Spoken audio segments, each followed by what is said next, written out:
Hi,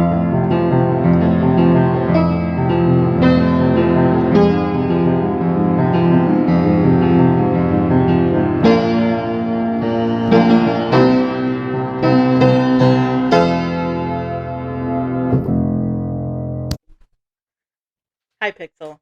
My page.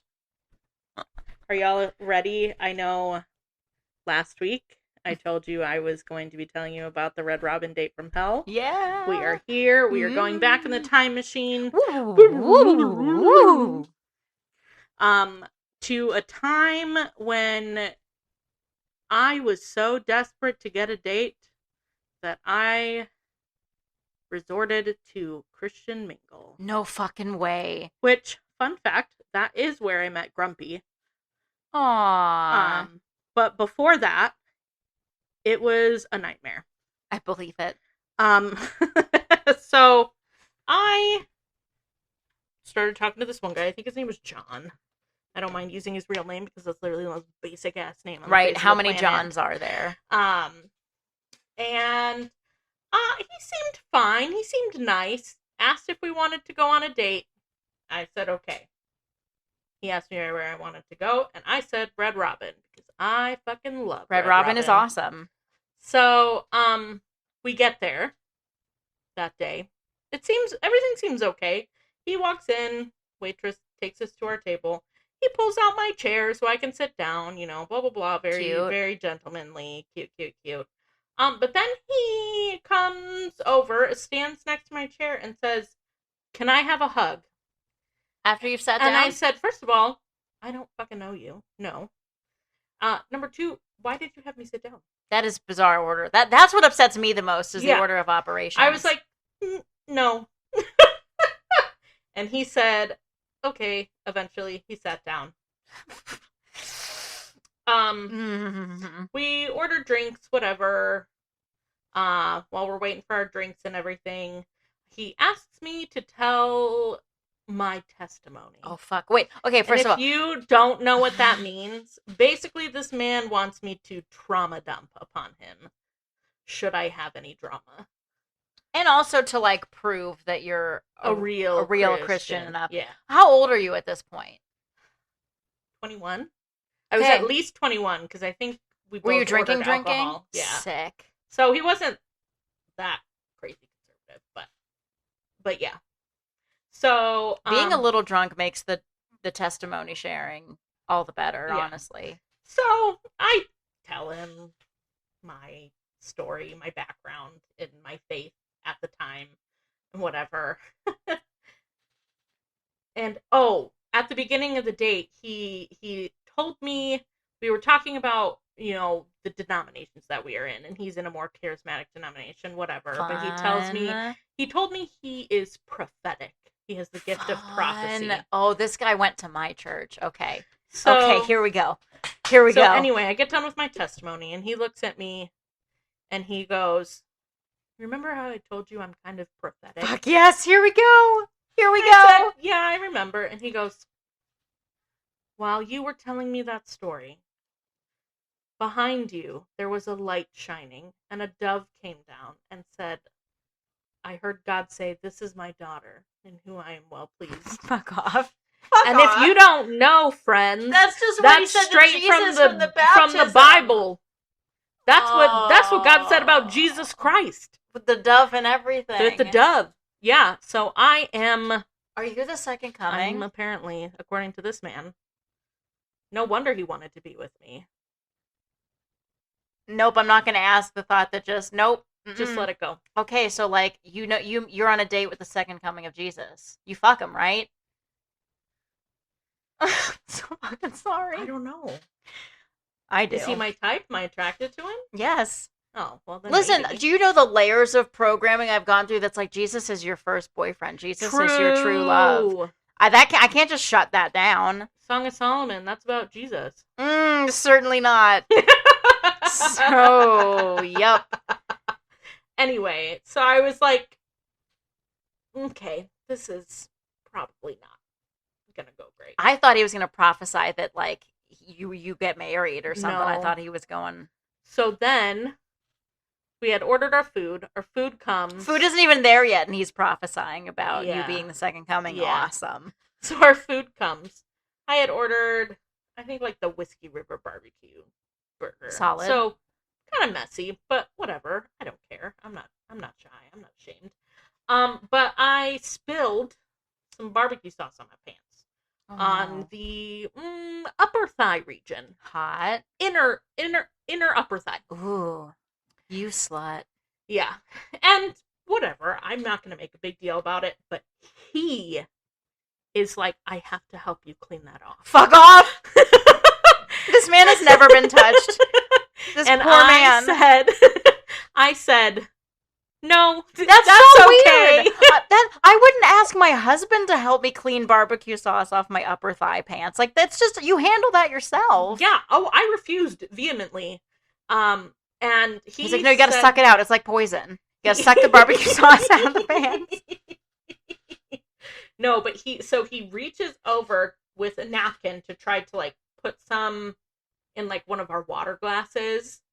Why? And he knocked the glass over, spilled water all over the table. The glass rolled off the table, shattered on the floor. Oh, no. So now not only is this man prophesying that I am the second coming of Christ, I am immediately wanting to get up and run out the door because that's just embarrassing. Listen, I could deal with being the second coming of Christ. But with the barbecue sauce and the breaking of the glass and you trying to fucking mommy bathe my pants, no. No. So the waitress had to come over and, like, clean everything up, and I'm just, like, frozen and shocked.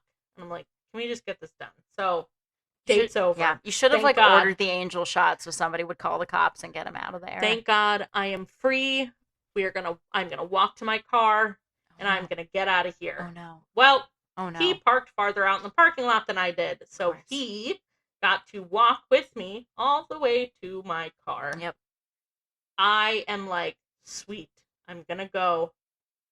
I open my door, I get in my car, I go to shut my door, but guess who grabs my door and keeps it from shutting?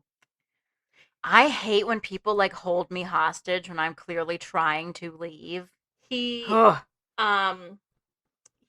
me, I'm not letting you leave until you give me a hug. Jesus Christ, why?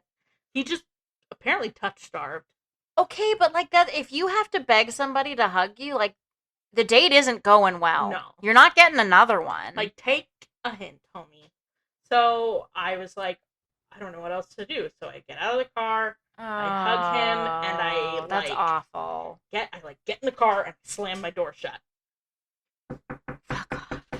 He's knocking on the goddamn just window. Just drag him. He's just knocking on the window, asking if I can open up the door and give him another hug. What the fuck? You just... No. Get out of there. I said, no, please leave. He finally walks away. Oh, God, that's so pathetic. Ugh. A couple days later, he wants to know when we can go out again. Oh my God. Read the room. And I said, never. You made me very uncomfortable. Oh, boy. And he said, sometimes discomfort, or he said, sometimes getting out of your comfort zone is a good thing. And I said, whoa. You didn't just get me out of my comfort zone. You made me feel gross. Yikes. And so I blocked him. And that is the end of John the Red Robin Man. That's awful. Yeah. That's really awful. Yeah. I have never been on a date that bad. Jesus. Yeah. Oof. Yeah. Christian Mingle is full of crazy people. I believe it. I just went to Tinder. Good old-fashioned Tinder. That's what I did. I did Tinder. So I was still pretty in the religious purity culture crap. So I was, like, still, like, saving myself for marriage and whatever. Oh. So I was on, like, eHarmony and That's how Christian you meet Mingle, all the touch-starved guys. and some other. It was like basically Tinder but Christian. It's called like Cross Paths or something like that. Never even heard of it. Garbage. I was really naive because I was like not even looking to date. I was just new to the area and I was on Tinder and I was like, can we just be friends? I just don't know anyone here and I don't know how to meet people. No. And everyone was like, are you serious? And like the crazy thing is like I've made like 3 or 4 friends that way. I had somebody tell me they on Christian Mingle, they said I had put in my bio no long distance relationships. I did not want a long distance relationship. Some weirdo from Wisconsin messaged me and is like, hey, I think you're really cool. Like, can we still talk as friends and everything? And I said, no, I'm not interested in that. And he called me a bitch and told me nobody was ever going to want to marry me. What is wrong with everyone? Uh-huh. What is wrong with everyone? Paige, we have a game episode today. Yeah, let's have something a little bit happier than my sad day. That's not what's happening. So, I have a confession to make. This will be the first game that I review for this podcast that I basically did not play myself. Yay! I gave it the old college try, and I fucking hated it for reasons I will get to throughout the game review. I'm also playing another game at the same time that I'm also not super enjoying, but I am committed to seeing that one through because it branches a bunch and I want to see like what my story turns out to be. I don't want to let somebody else do that one for me. But this one, the game I'm doing today, it has a fixed story. Okay. I'm not going to play multiple games at the same time that I don't fucking enjoy either of them. But this one was also like one of the first games that was recommended to me for the show, so I feel like I have to do the episode. So you gotta. I have gotten a lot of help for this episode. I've gotten help from a few different people. Basically, I've asked the opinion of anyone I know who's actually played it, principally Boner Man and Game Boy. So the game in question that I don't like, but so many people think is an absolute masterpiece is God of War. Ba-ba-bum! Also, this feels timely because there's a new God of War game coming out that has a female protagonist, and the internet bros are losing their collective shit. Their minds. And I just want to tell you at the top, if you are one of those fragile little boy children that have your feelings hurt by the prospect of women's stories being told, please promptly lobotomize yourself with that dildo you have, but won't admit to because you're too ashamed to just be bisexual like a real man. Dang. So anyway, let's rock this bitch. Hell yeah. God of War is a 2018 action-adventure game developed by Santa Monica Studio and published by Sony Interactive Entertainment. Wow. It is the 8th installment in the God of War series, the 9th chronologically, and the sequel to 2010's God of War 3. So if you aren't confused enough, this is the 4th story in a direct series. Okay. So some background, because I gotta explain the first 3 a bit to get to where we are in 4. Okay. Okay. You are Kratos. That's your Okay. name. And why was that immediately your reaction? That's just a weird name. It's just fucking like Greek. You're Is Kratos. Yes, it's Greek mythology. So anyway, Kratos. you strike a deal with Ares, the god of war. Hey, roll credits. No, not yet. So you're Kratos. You're imprisoned by barbarians they're gonna kill him. And so Kratos pledges his life to Ares to be given the power to get out of the situation and to become the ultimate warrior. In exchange, he is granted the Blades of Chaos. The Blades of Chaos. 2 swords, one wrapped around each wrist by chains. Huh. But as with all gods, Ares doesn't just grant a wish, no strings attached. Obviously. Ares knows that in order to be the ultimate warrior, you can't have any earthly ties. Did you ever watch Ultimate Warrior on Spike? I sure didn't. Maybe it's not Ultimate Warrior. Is it Bravest Warrior? Nope, didn't. One of those. American Ninja Warrior, yes. No, it was they took Oh, Deadliest Warrior. That's Okay. what it was called. They took it's like two groups of fighters that would never have actually fought with each other, and they do all these goofy tests to determine okay, I get it. Yeah. whether who would win. Anyway, that was Like totally not Ultimate Warrior and Deadliest Warrior are not the same, but it made me think of that. Continue. So to truly make good on that deal, because, Kratos can't be the Ultimate Warrior and have love and family ties and shit. Nope. Ares teleports Kratos' family to this temple that Kratos is in the process of burning down and ransacking, and Ares tricks Kratos and makes him hallucinate, so he thinks that his family looks like this enemy that he's fighting. So in a fucking blind rage, Kratos kills his whole family. Which gives him just the right mix, the secret sauce of rage and nothing to lose to truly make him the Ultimate Warrior. Alrighty. As soon as Kratos realizes what he did, he kneels down and scoops up the ashes of his dead family while they are still burning hot, which burns the sword chains from his chaos swords. Uh-huh.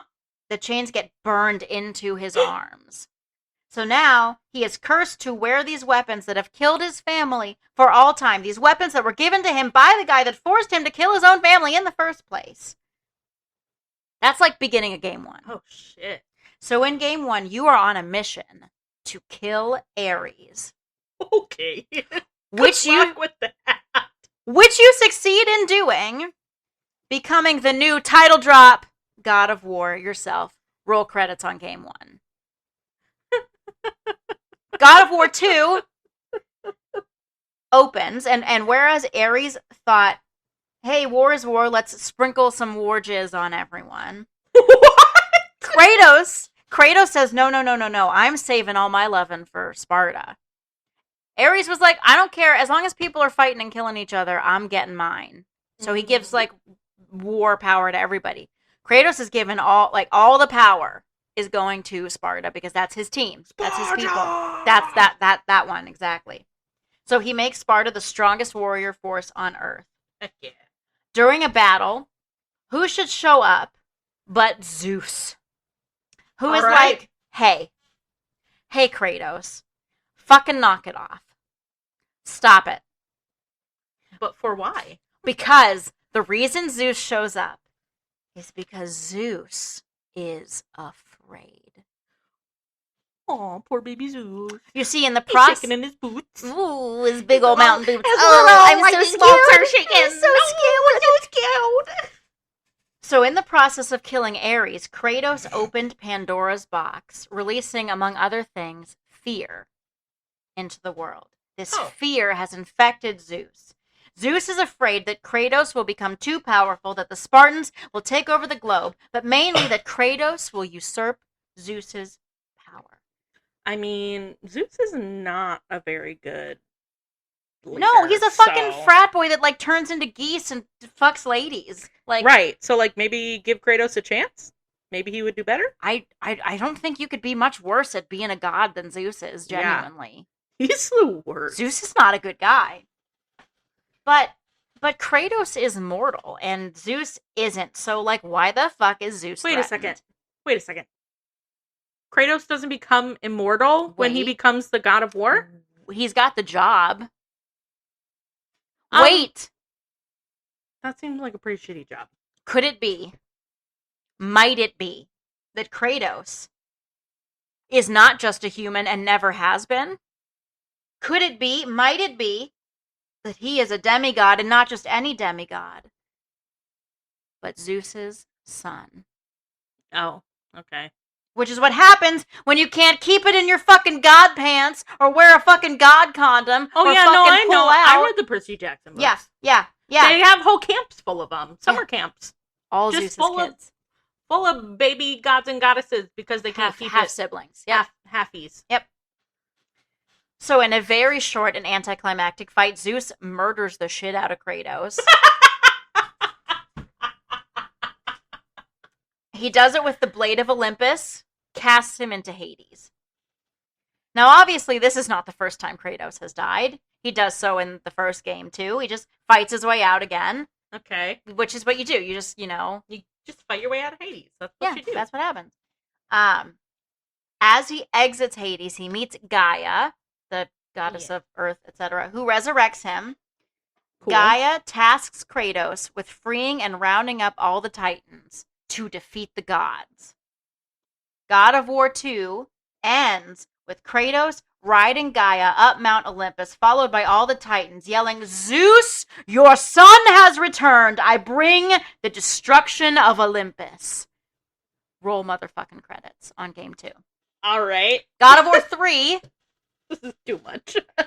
Listen, if I had to, you have to, okay? Okay. God of War 3. Kratos destroys the entire Greek pantheon, including Zeus, with the Blade of Olympus, the same thing that he was killed with. Damn. Mm-hmm. What happened to his chain swords? Are they gone now? He still got them, but like he needs the extra special big Does eye he sword. always have them They're on like him now? burned into his Where does he keep them when he's not using when them? he's sleeping. I don't fucking know. I didn't play these No! games. Nobody told me. Look it up. But isn't he in the game that you played? He is, but he doesn't have them by then, and I don't know exactly. He loses them at some point, but Oh he's my got God. them now. Don't worry But are they about just it. dangling from his arms the whole time? That seems kind of dangerous. Like, how do you control those when you're swinging another sword? Hey, Game Boy, write in. Help. I don't know. You know. Somebody I will be asking. help me. Boner Man, I'm coming for you. Whoa, don't threaten him with a good time. Ew. You gross. So, no offense. He thinks I hate him. And I don't.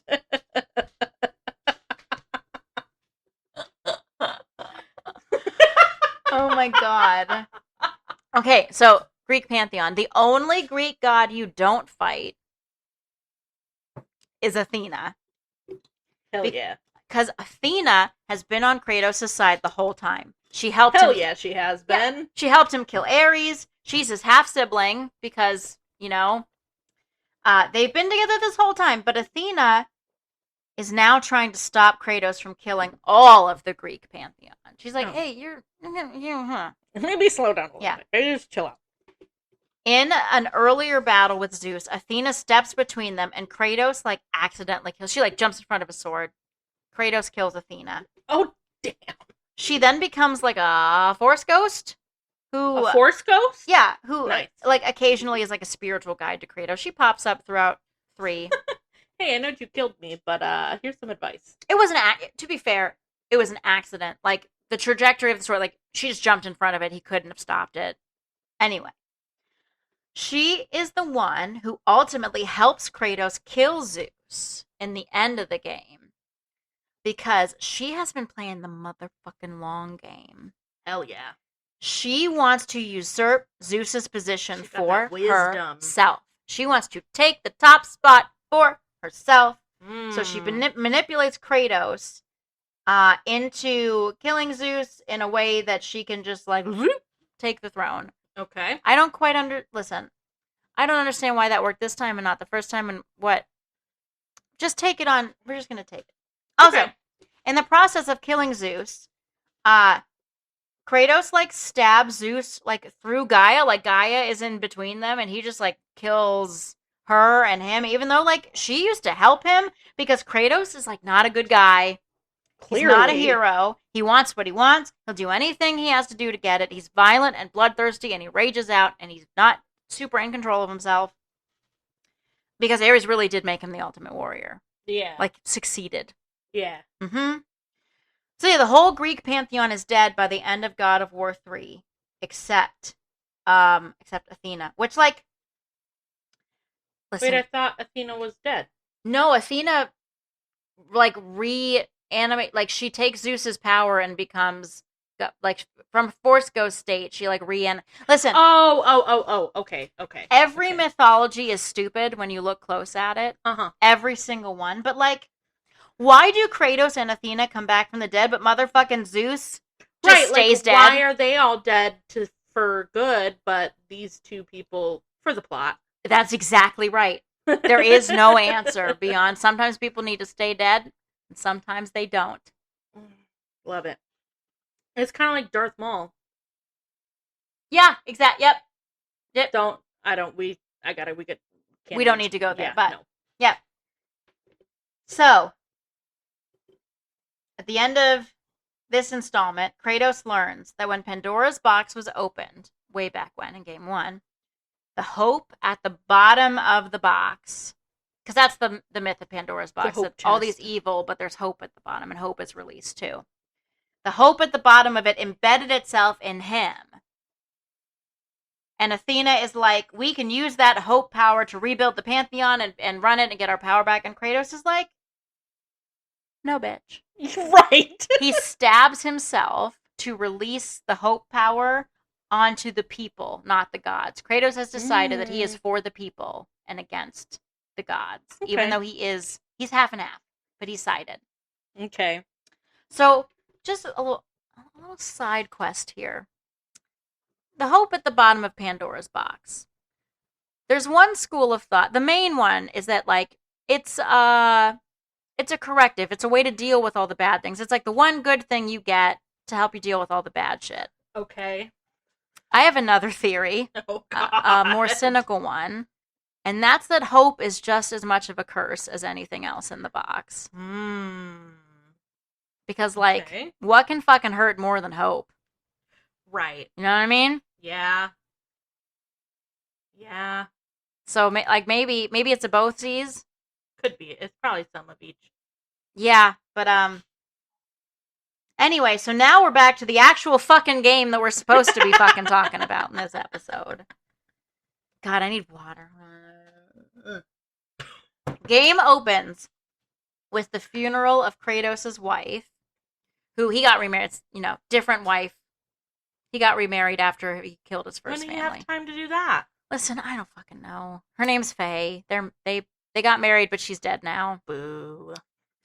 So Kratos and his son Atreus. Oh, he got busy too. Holy cow! It's one kid. It's one kid. Still, I mean, they were married. I know. But sometimes people that are married to do that when you're killing all these people. You gotta have something good in your life. You gotta take. So. But like, he had to go to the underworld and everything, and that just seems like it would take a lot of time. Like, if I was his wife, I'd be like, I'm not waiting. Well, I'm moving on.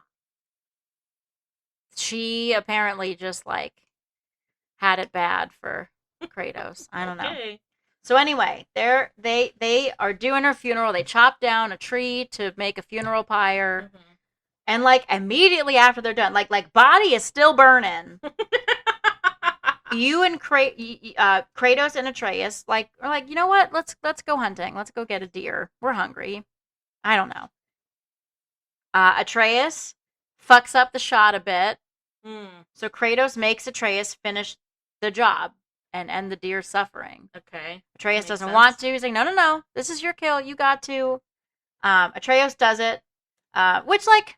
How old is this kid? Like 9. He's like a little kid. But, like, also, this is a brutal fucking world. I know. I was picturing an adult. No, he's 9. Oh, okay. He's 9. So Atreus does it, but, like, right after he kills the deer, a troll appears, steals the kill. So then Kratos is like, gotta fucking deal with this fucking troll. So he goes and kills the troll. And you should know right now, if you haven't put it together already, that Kratos is a bit of an asshole. What? No, he seems like a good guy. He's decent. He is incredibly tough on his son in ways that feel like they go beyond tough love and into, like, kind of abusive territory. Like, there's one moment where they're, like, back at home, and Kratos is like, come on, let's, like, shadowbox, fight me. So he puts his hands up. And, like, Atreus is, like, trying to, like, punch his hands. And, like, Kratos just fucking slaps him in the face and knocks him to the ground. And he's like, you're too slow. You're too slow, boy. You're too slow. And it's like, he's 9. And you're the size of a fucking, like, door frame. And you're, like, relax. Relax. That's your child. Why does he have to beat you in a boxing match? Also, shadow boxing, aren't you not supposed to make contact? Shadowboxing is the wrong word. I don't know what fuck. They're sparring. Sure. Okay. I whatever. Anyway. Anyway. I was like, shadowboxing. Yeah. No one's supposed to touch each other. Yeah, your shadows. Yeah, I get it. Okay. So it feels a little abusive from our context, but also, like, you get the very clear sense that it's because he's trying to prepare him to survive a cruel world. Like, he is a warrior trying to raise a warrior. It's not for lack of love, but it does come across as cold. Yeah. But well-intentioned. So anyway, after Kratos kills the troll, Atreus runs over to the dead troll and starts, like, stabbing him and yelling, and Kratos is like, okay, you are, like, so not ready for the real world. Like, well, he's 9, so... So there is hinted at this journey that they have to undertake. We don't know what the context is, but they've been talking about, like, they need to be going somewhere. Okay. And Kratos is like, you're not ready. You can't control your emotions. You're not ready to leave home yet. Okay. And Atreus says something interesting. He says, but I haven't gotten sick in a long time. Which is kind of a weird, unexplained, implies that, like, there's some chronic condition situation maybe happening here that is not fleshed out until much later. But Atreus is like, but Dad, I haven't been sick in a long time. What do you mean?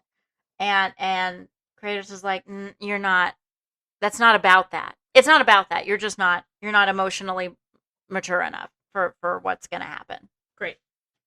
Maybe Kratos has finally learned the danger of losing emotional control from all the crazy horseshit he did in the first 3 games. But also, like, isn't all parenting just passing along lessons we've learned from our own crazy horseshit? Yeah. You know? Fair play. Fair play. So Atreus pouts his way back to the house, and soon someone starts banging on the door. All right. Kratos has Atreus hide under the floorboards. Immediately. Like, somebody's here, hide. And a man covered in blue Nordic tattoos with, like, long hair with beads in it. Fancy. Is there at the door. And he says, I know who you are.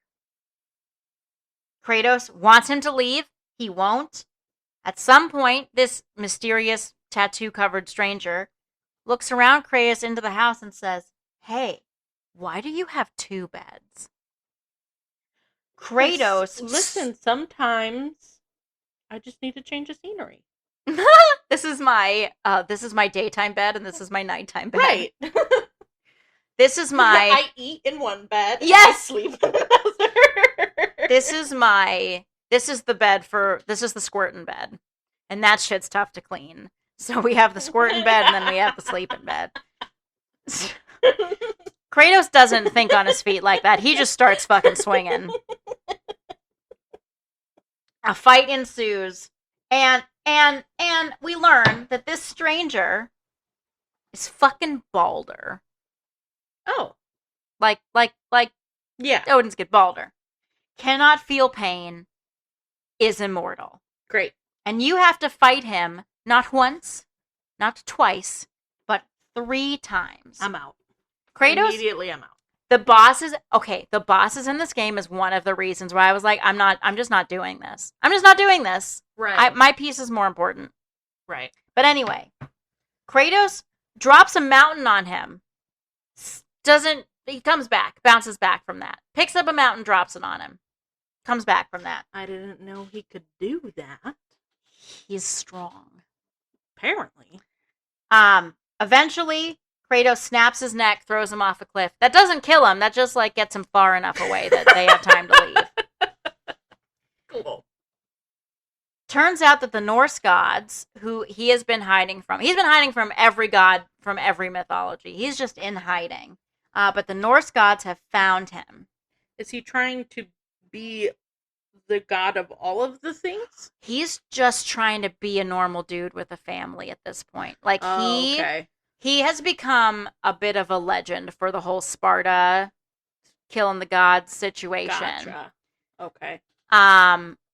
So basically, like, everyone is scared of him. Everybody wants him gone. Everyone hates him. He's the Well. god killer. He's like the Pantheon killer. He's a big bad. Yeah. Got a target painted on his back that he doesn't want because now he had a wife and a kid. Now he's got a kid. He just wants to be done. He can't be done because people keep It's not figuring really out. something you retire from. No. No. Just gonna take all my 401k now. Right. and- So even though Atreus isn't ready, they gotta go now. Okay. So they embark on a journey to take his wife Faye's ashes to the top of the tallest mountain in existence to scatter. Right, to Why? scatter them. Why do you have to do That was her dying wish. What a needy bitch. Like, right? I'd be like, no. listen up, Game Boy. Listen up, friends at home. If my last wish is to have my ashes spread from like the fucking International Space Station, feel free to disregard. You don't have to fucking do that. Not every last wish deserves to be honored. So through this boss fight, we learn that the gods are after Kratos for what he did, but they don't even seem to know Atreus exists. Oh. He's a secret. That's why they were like, there's two beds? There's two of you? I thought, Kratos intends to keep it that way. Mm-hmm. Understandable. Atreus is his secret, and Atreus himself does not know that Kratos is part god, and does not know that he is part god. He just thinks he's a regular. I'm a real boy. Mm-hmm. So at this point, the game opens up into like more of an open world situation. You meet this witch in the woods, who turns out to be Freya. You don't know that until later, but it's Freya. Okay. Odin's wife. Yeah. Big deal. I have a painting of Freya on the wall in my house. Have you seen naked with the sled being pulled by tabby cats? That's Freya. Yep. A listener painted that for me. Oh, we need a new nickname. Ooh. Reverend Super Freak. Super freak. Painted that Super for me. Freak. I'm real. Super freaky. That was just like off the dome. I wasn't expecting to. I hope she's okay with that. She'll like it. Anyway. It's okay. So you meet Freya. She knows who Kratos is. Promises not to tell Atreus who Kratos is. Promises not to blow up their spot. You know. Kratos doesn't know that it's Freya. He just thinks this is a witch that has figured shit out. Why is Freya chill with them? We will get to that. Oh, okay. So Freya sends them to go find the world serpent, which is like super cool, fucking enormous. The world serpent recognizes Atreus somehow. Excuse? Which, like, Atreus has never left his little homestead. Right.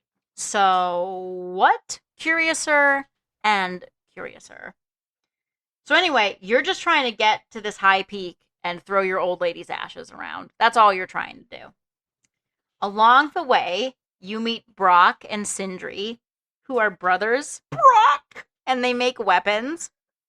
And they made Kratos' main weapon in this game. So the swords, he doesn't have the swords on him anymore. We'll get back to the swords. But he's got this axe. Okay. And Brock and Sindri made the axe. Okay. Which we'll talk about the axe later. I'm not going to get into it right now. Okay. And Brock and Sindri are polar opposites. Brock is short and stout and grumpy, and Sindri is tall and lean and nerdy and excitable. And I'd be grumpy too if my name was Brock.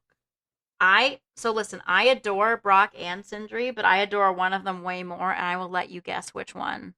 Is it Brock? Absolutely. Short and fat and grumpy. That's my type. That's my type all over it. What do you mean? So you meet all sorts of people along the way that serve as an introduction to Norse mythology and the different races and planes of existence. Alfheim, Jotunheim, Midgard. They're depicted as different planets in like the MCU. Yeah. But like here they're just kind of like different realms that you can pass through. But like, why Norse mythology all of a sudden? Because the Greeks are dead and they wanted to make more fucking games, so they did a Okay. different mythology. Okay. Yeah. Cause at the time in 2018, Thor was super hot. The Norse, True. like that was the time they was striking while the iron was hot. All right. So anyway, they're trying to pass through these different realms, and they want Freya to come with them, but they learn that Freya is like magically trapped in Midgard for some reason. Might be important later. Weird. So they kill many big bads, and they spill gallons of blood, and they make it up this fucking mountain. And at the top of the mountain, they overhear Balder alongside his dipshit nephews Magni and Modi. Magni and Modi are sons of Thor, so of course they're dipshits. Yeah. This is not Chris Hemsworth Thor. This is alcoholic, egomaniac, idiot, bloodthirsty Thor. I mean, Chris Hemsworth is an alcoholic in one of the Thor movies at one point. Yes, but like in an endearing way, not in a frightening way. Okay. Yeah, this is just different. This is more in line with like the actual mythology. And you see these dipshits interrogating someone. And when they leave, you emerge to meet Mimir. I'm sorry, I can't.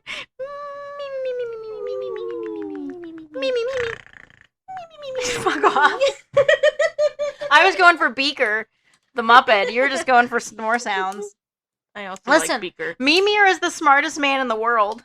Mimir. You go, Mimir. He's very smart. They talk to... They talk to Mimir. Can't say his name normal.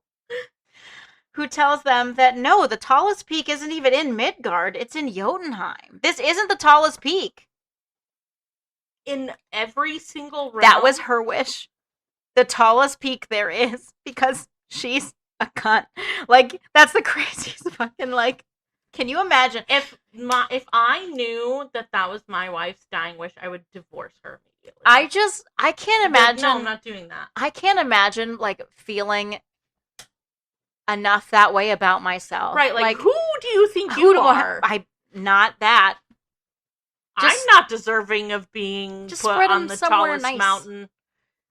No. Or whatever. If I say, like, climb Everest for me, no, fuck you, no. I'm not doing that for nobody. I don't want anyone to do that. I'm not doing that for Grumpy. I wouldn't even do that for Sunshine. Yeah. Yeah, no. Okay. So, not only do they have to get to Jotunheim, they think there isn't even a way to get to Jotunheim from Midgard. Mimir has some ideas on how to get there, but he can't guide them because unfortunately Odin has sealed him inside of a tree. He's kind of stuck on the top of that mountain. Inside of a tree. So, yeah, imagine this whole conversation with just like a guy named Mimir just like talking through a tree. So anyway. Like Grandmother Willow from the Pocahontas. My favorite. I love Grandmother Willow. Oh. Specifically my favorite character. And not my favorite. No.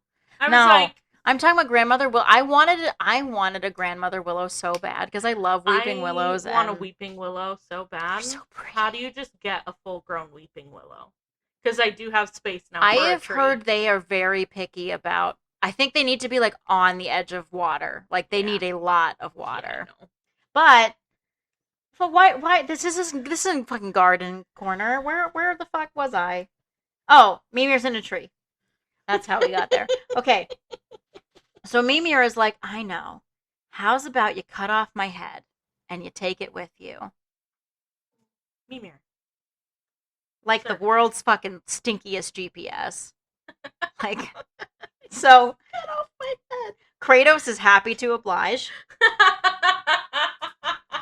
Takes the head to Freya, who casts a spell, reanimates the head, just the head, who recognizes Freya and informs Kratos, hey, that's fucking Freya you're fucking with.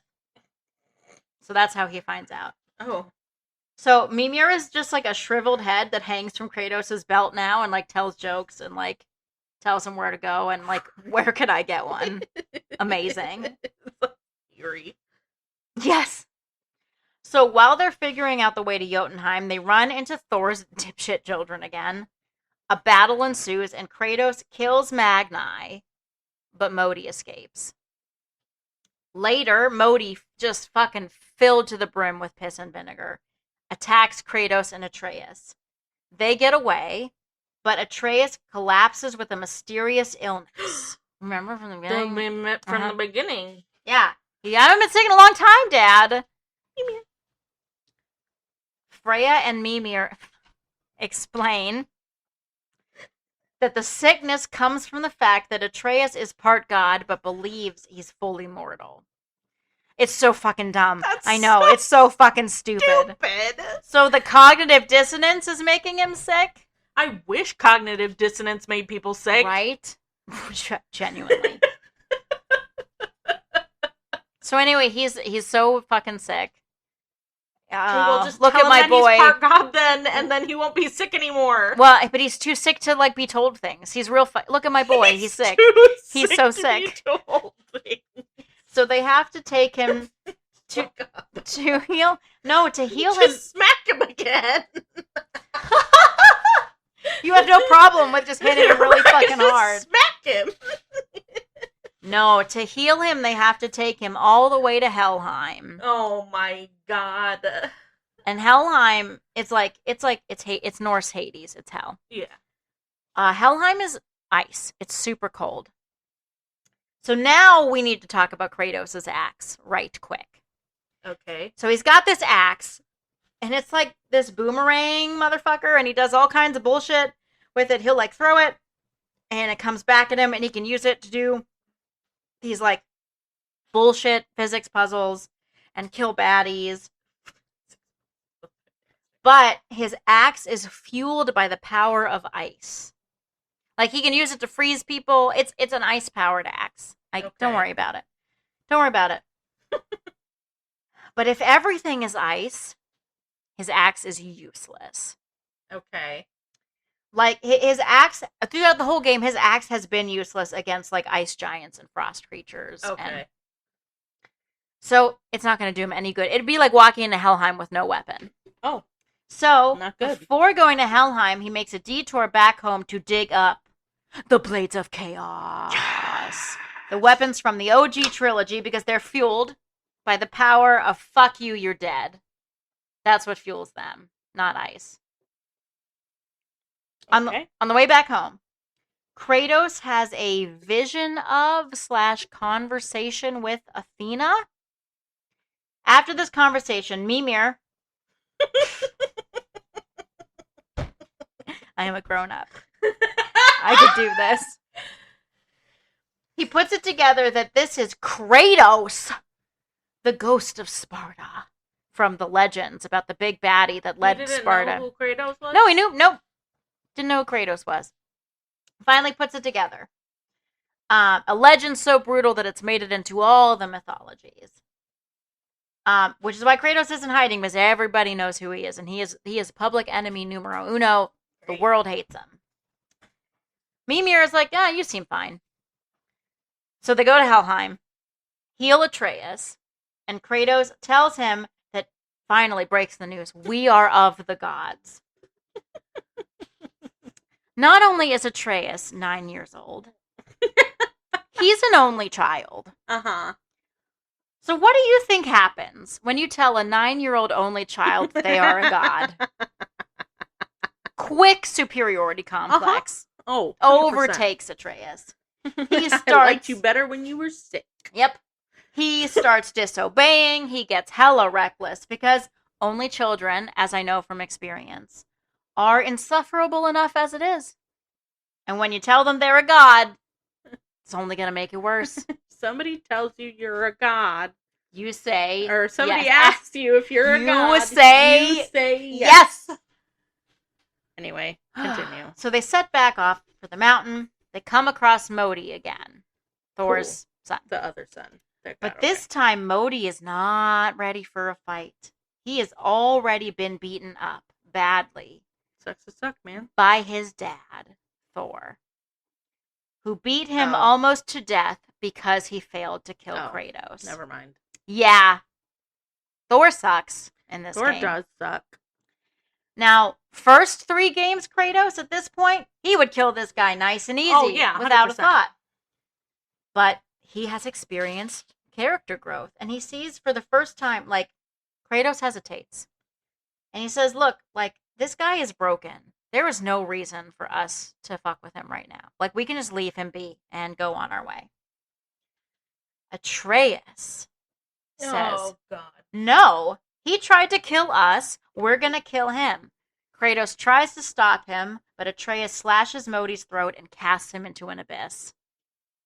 All this, he at the beginning of the game, he couldn't even kill a deer, and now all of a sudden he's slashing throats and throwing people into an abyss. He has been, so throughout the game, he has been working on his shit too, so he has gotten more and more. I don't know, that just seems kind of advanced. He knows he's a god now.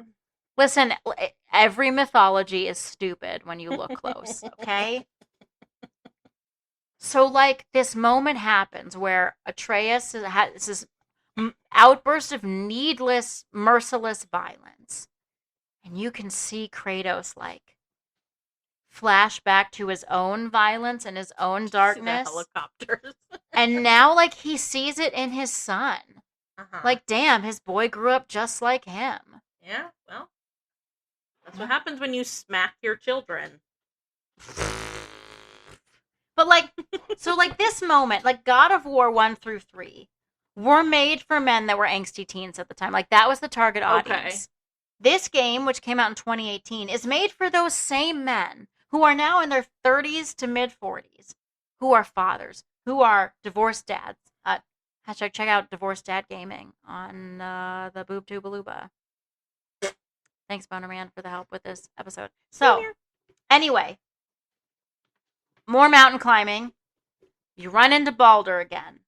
And Baldur starts, like, feeding into Atreus' 9-year-old god ego and telling him, like, why are you putting up with how shitty your life is? You're a god and you lived in a shack for 9 years. He's like a quarter god.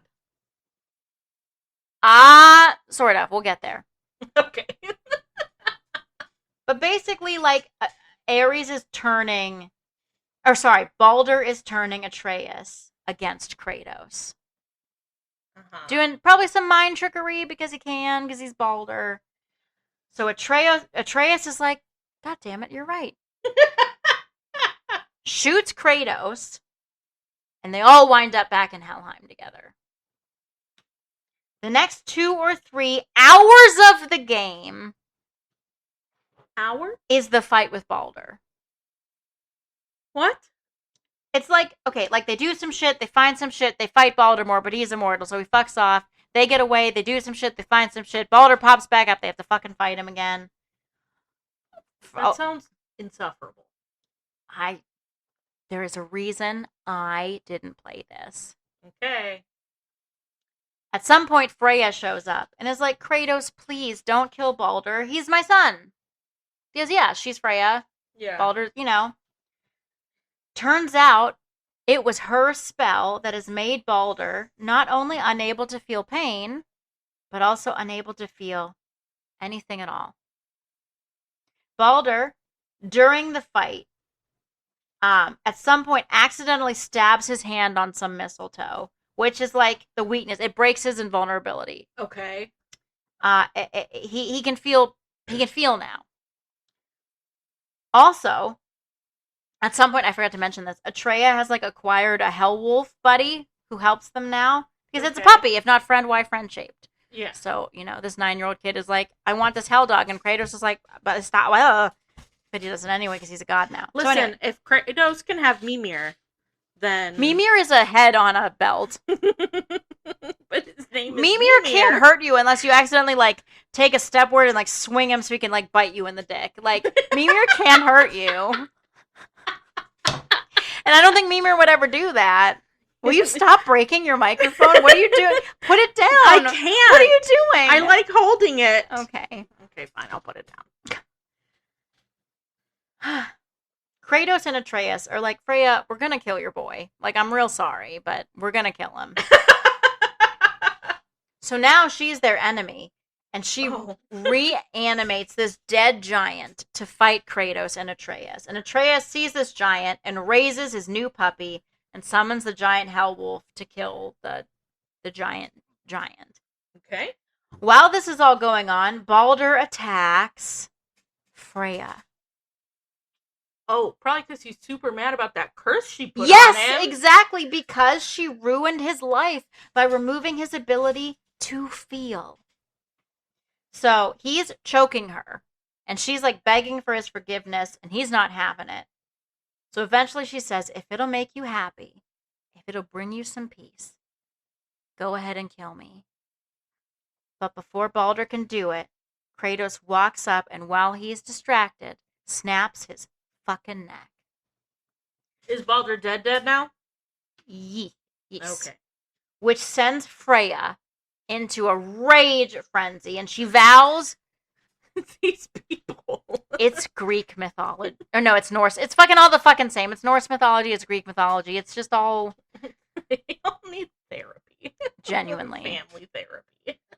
So Balder's dead. Kratos and Atreus fuck off back on their journey to the tallest mountain in the universe. And as they're like walking away, Freya is shaking her tiny fist at the sky and vowing to kill Kratos and Atreus one way or another. Okay. They finally get to Jotunheim, which is the land of the giants. Oh, great. Which is why I guess it would have the tallest mountain, because they're bigger and they need bigger mountains. Yeah. Can't have a regular sized mountain if you're a giant. That's not a mountain if you're a giant. That's a fucking hill. Yeah. But all the giants are dead. Why are all the giants dead? Unclear. But what you do know, what you learn, because there's like cave paintings and shit that you discover in Jotunheim. Cave painting. You learn that Faye, Kratos' wife, Atreus' mom, was a giant. Her giant name was Laufey, so she is the protagonist of the next God of War game that's coming out. She's dead now. I don't know how they're going to square that circle. All right. But anyway, I have a question though. How the fuck do you not know your wife is a giant? How do you get up inside someone's sweet, sweet guts and not know they're a giant? Was it not a hot dog in a hallway situation? Does giant not always mean big? I don't know. I guess I don't know. Guess not. Was she like a giant with dwarfism? So it just turns out that she's just normal. Normal size? I don't know. So Atreus is like, oh hell yeah, I'm half god, half giant, and Kratos is like, yep. Actually, come to think of it, your mom. He's not half god. He's a quarter god He's and a half quarter giant god. and a quarter human. You need to shut the fuck up because we're getting to the big twist right now. Okay, but it really matters to me that this kid knows it's only a quarter. And like, it doesn't look like a giant at all. He's actually kind of a scrawny little thing. Of course he is. So anyway, just like Kratos' wife had a human named Faye and a giant named Laufey, Kratos is like, your mother gave you a giant name when you were born. But he didn't know she was a giant? Maybe he did. Maybe it's unclear. Okay. Maybe he's like, oh, maybe that must be your giant name. Whatever. It's fucking, I don't care. Okay. The giant name, Atreus' giant name, is Loki. Ah. I see. Atreus is Loki. Holy motherfuck, Atreus is Loki, who is adopted eventually by Odin. Oh my god, it works. So, True. Remember how the world serpent, recognizes Atreus? Yeah. That's because the world serpent is Loki's final form, an eternal being existent through all time. Okay. He recognized him because he is him. I see. So right after that fucking tactical nuke of a plot twist, when I got to this part of the, I literally had to, get up and walk around. I was like, he's Loki? That's funny. I needed a breather. So anyway, they come across this prophecy depicting Kratos' death during Ragnarok, which is the Norse apocalypse. Yeah. Kratos sees it, doesn't tell Atreus. So they get to the top of the mountain, they spread the ashes, they go back home. But in Midgard, the Thimble Winter has begun, which is a blizzard that precedes Ragnarok. It's like the breaking of the first seal. It's the first sign that the end times are coming. They go home. Kratos tucks Atreus in, goes to bed. Credits roll. Post-credit scene. We see Kratos' home, and in front of it lands Thor's hammer. Fade to black. Favorite moment. Mm-hmm. Now, again, this is not my favorite moment. I don't fucking have a favorite moment. I didn't enjoy this game. But the consensus seems to be from like Bonerman and Game Boy and people online and shit. The final fight with Baldur's cool, I guess. And like I will say, this game, from the parts I did play, it does a really good job of like seamlessly blending combat and cutscenes and the environment. Like, I am sure it looked really fucking awesome from what there's a lot of story beats. There's a lot of emotions, especially the moment that Baldur goes after Freya. That hits really hard. Also, the Loki reveal is like, oh, hot damn, this is my jam. So, sure, we're going to go with that. The part that makes everybody want to break their controllers, and when I say everybody, I mean everybody I spoke to. Mm-hmm. Everyone says the same thing. So, God of War has a bunch of side quests that I didn't have time to get into. They have depth, they have good story elements, but there's just too many of them. Okay. There's one specific one where, in order to weaken Odin's forces, you have to defeat the Valkyries, who are cursed to serve Odin. And the only way to set them free is to kill them. Like, they seem to appreciate being killed and set free from servitude to Odin. But these fights make every other boss in this game look like getting a blowjob and eating ice cream at the same time. Like, they are the meanest, they are the fastest, and they are the hardest hitting enemies of the whole fucking game. Interesting. So you go... There's literally an impenetrable person, but these are the... The Valkyries are worse. Everybody says the Valkyries are worse. So you go through all these Valkyries, who are bad enough as it is, until you get to Sigrun, the Queen Valkyrie, and Mimir's long-lost love. Mimir. But you gotta kill her, A, because she's cursed, and B, because she will fuck you up. Mm-hmm. This fight takes everything you have learned and puts it to the test. And the slightest slip-up means you lose. If she hits you once or twice, you are dead. And you gotta start the whole fight over. It is a test of your patience and your mental health and your will to live. Like, it took the people I talked to hours to beat it. There were tears, there were curses, there were screams. Why? Because it's really even sound fun. That's why I didn't play this game.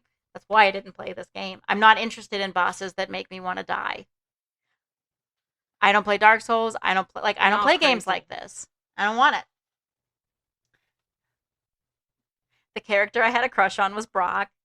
Oh my god. The one of the grumpy, short grumpy dwarf that made the axe. He's grumpy and he's funny and he has this he's just good with one-liners. So there's this one moment towards the beginning where he's kind of like the merchant. And his shop will just pop up in random places and you can go buy upgrades and shit. And at one of these random places, Atreus goes up to him and is like, "How did you get here?" And Brock just goes, "None of your fucking business." Direct quote. That's not me pixeling. That is none of your fucking business. That is his direct response to this 9-year-old. I love him. On a more real emotional level, I think it could be Baldur if I'd played this game through. He's got these emotional walls up in addition to the physical walls that have kept him at arm's length from everybody else in his whole life. He's a moving character. There's some growth and shit there. But also can you imagine fucking someone on the first day they can feel anything at all? I would make his head explode right out of his dick hole. That would be the most powerful I have ever felt. I could give him a little smooch on the nose, and there's cum everywhere. Stop! Oh my god! We're gonna get kicked off our network. Well, then let's move on to gameplay mechanics. Okay. I don't think I talk about dicks one single time in this section. Great. No promises. So like I mentioned, Kratos has an axe. It's kind of like Thor's hammer, but it's a fucking axe. It's big, it's heavy. If he throws it, it comes back to him. It has the power to freeze things. Later, he gets the Blades of Chaos. They're better, so you never use the axe again after you get the Blades of Chaos. Atreus shoots arrows, but like the player has to control his character too, so it's kind of help, but not really. Yeah. It's like when my husband says that he'll help with the laundry, but then he needs to be told where everything goes. Like it's the same. It's same. Atreus is upgradable, so he becomes less useless over time. As did my husband. He's gotten better on that front too. My husband is also upgradable. I don't know. Grumpy does all the laundry, so sorry about that. I know. Kratos also has this thing called Spartan Rage.